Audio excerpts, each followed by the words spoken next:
Nous pouvons commencer à poursuivre maintenant, cette fois-ci avec un multi-fenêtrage, c'est-à-dire plus précisément l'utilisation de contours fermés pour faire une fenêtre. Concrètement, le principe, c'est de réaliser soit une fenêtre rectangulaire,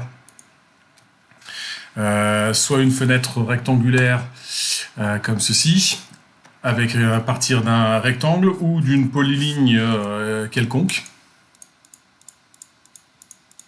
Le tout, c'est de clore la polyligne de façon à ce qu'elle soit totalement fermée ou éventuellement d'utiliser un cercle pour réaliser notre fenêtre. Dans la partie présentation, dans l'onglet présentation, on va pouvoir maintenant transformer ces contours fermés en fenêtres circulaires. On doit le faire un par un.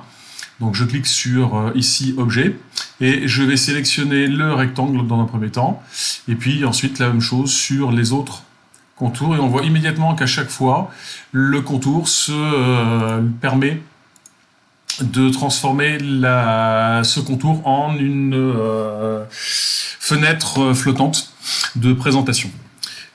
Donc voici l'exemple, on va pouvoir les manipuler comme les autres sur le principe.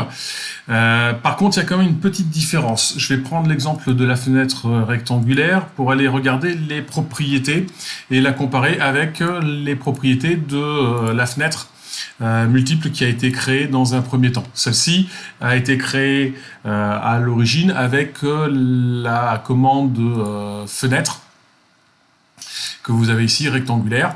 Et quand on regarde cette commande, on s'aperçoit que dans les propriétés, vous avez ici la notion de fenêtre, une entité fenêtre. C'est cette fenêtre qui est ici. Par contre, si je clique sur celle-ci, je m'aperçois en fait que j'ai deux entités. La fenêtre, bien entendu, mais aussi une polyligne. Cette polyligne, en fait, c'est la commande de rectangle qui a été utilisée. Pareil pour le cercle. Pour le cercle, on retrouve ces deux notions aussi, le cercle qui sert de définition et la fenêtre. Ça veut dire quoi? Ça veut dire que, finalement, lorsque on utilise la commande par l'objet, eh bien en fait on a deux entités qui sont superposées, le cercle et la fenêtre de présentation, qui sont réalisées simultanément. Après derrière, ces fenêtres, on va pouvoir les utiliser comme n'importe quelle autre fenêtre de présentation. C'est-à-dire qu'on va pouvoir les positionner, on va pouvoir faire le positionnement. Je vais faire un tout petit peu petit du coup. Voilà. Et on va pouvoir sélectionner à l'intérieur, donc on va le gérer comme les autres fenêtres. Je me suis créé une fenêtre de présentation un petit peu différente pour montrer comment ça fonctionne. Petite erreur de ma part sur le premier.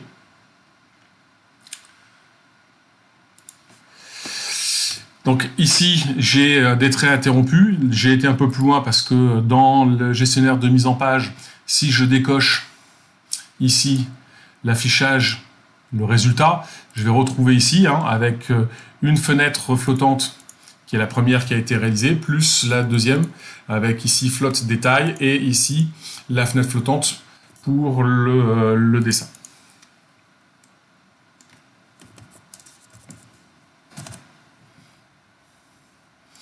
Voilà, il y a un petit bug apparemment sur ma version de travail. Je vais juste faire ça vite fait. Voilà. Derrière, on a besoin de rajouter un certain nombre de choses. Ces choses, en fait, ça se fait dans l'espace papier. C'est sur la feuille de papier que je viens rajouter les éléments pour faire comprendre le fonctionnement. Le fait de rajouter du texte, le fait de montrer où se situe le détail, de rajouter un cartouche. Concrètement, on va le faire tout de suite, comme ça va permettre de visualiser. Je vais commencer par le cartouche d'ailleurs. Ça me permettra de replacer un peu mieux ma fenêtre ensuite. Donc là, ici, j'ai un cartouche qui est prêt à être intégré. Donc, je le place ici. C'est une version 2020, hein, donc du coup, la façon de manipuler les blocs est un tout petit peu différente. Il suffit normalement de taper insérer pour retrouver la commande utilisée habituellement. Ici, comme par exemple ici, avec une boîte de dialogue qui nous permet de rajouter ensuite les éléments. Après, derrière, c'est un bloc avec attributs, donc c'est un bloc dynamique. Je vais pouvoir, en double-cliquant ici, rajouter un certain nombre de choses. Donc, dans les valeurs qui sont là, je vais mettre pavillon comme nom. Je vais rajouter ici prof pour le groupe, le numéro 01. Je vais lui ajouter ici DCE RDC.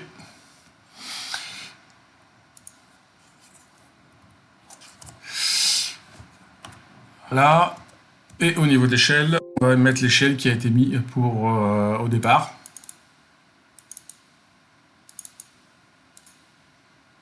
Donc 1 50e, ok. Donc voilà, qui est déjà prêt. On va se rajouter toujours ici, hein, dans notre dessin, dans la feuille de papier. J'ai décidé de faire ici un agrandissement de la zone qui est là. Je vais venir rajouter un petit trait, donc de centre à centre.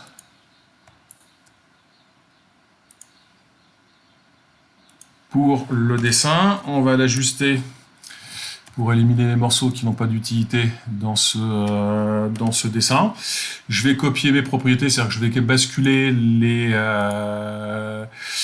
le segment et le cercle pour qu'on puisse voir directement ce qui nous intéresse. Ici, c'est une fenêtre flottante qui fait le détail de la fenêtre, donc je vais venir faire un petit... Vous vous souvenez de la petite commande classique, procédure de base, zoom étendu, zoom centré sur la zone où je suis censé faire ma mise à l'échelle, 1/20e XP. Voilà, on peut peut-être même faire un petit dixième, ça serait pas mal à mon avis. Zoom 1/10e XP, voilà.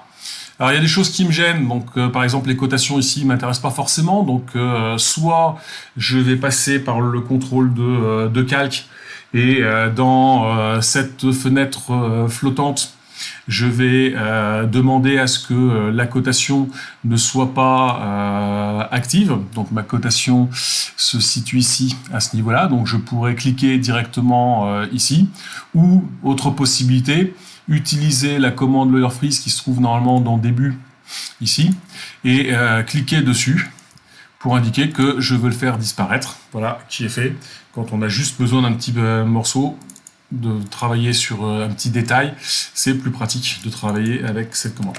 On peut se rajouter après du texte. Alors je suis sur un grand format, donc le texte ne sera pas très gros hein, pour le coup. Donc je vais rajouter un petit texte multiple à l'intérieur. Donc ici, je fais ma petite fenêtre. Je rajoute ici détail au 1/10e. On ferme un peu. Je vais le justifier milieu centré parce que c'est plus pratique la plupart du temps. Voilà. Ce qui fait que maintenant, je peux prendre le grip et le positionner ici dans mon détail. On pourrait rajouter ici 50e, vue en plan du rez-de-chaussée, etc., du texte. On peut rajouter tout ce qu'on veut, du moment que ça fasse partie non pas du dessin, de l'ouvrage, mais de la mise en page. On peut rajouter un tableau avec les surfaces, etc., à l'intérieur de cette mise en page. Voilà qui est fait pour le travail. Il me reste derrière l'impression du document. Donc on va se mettre ici, soit faire un CTRL-P, soit venir ici, demander à imprimer l'onglet qui est là. Donc là, ici, je retrouve les mêmes caractéristiques avec qu'on avait déjà fait au tout début, hein, puisque je suis bien positionné. J'ai ici monochrome, par exemple, pour pouvoir travailler. Je clique sur OK. et je vais pouvoir imprimer.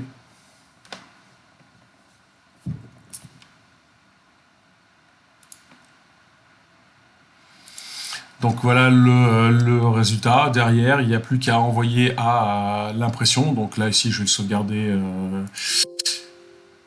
aléatoirement. Après avoir sauvegardé, c'est classique, hein, avec PDF Creator.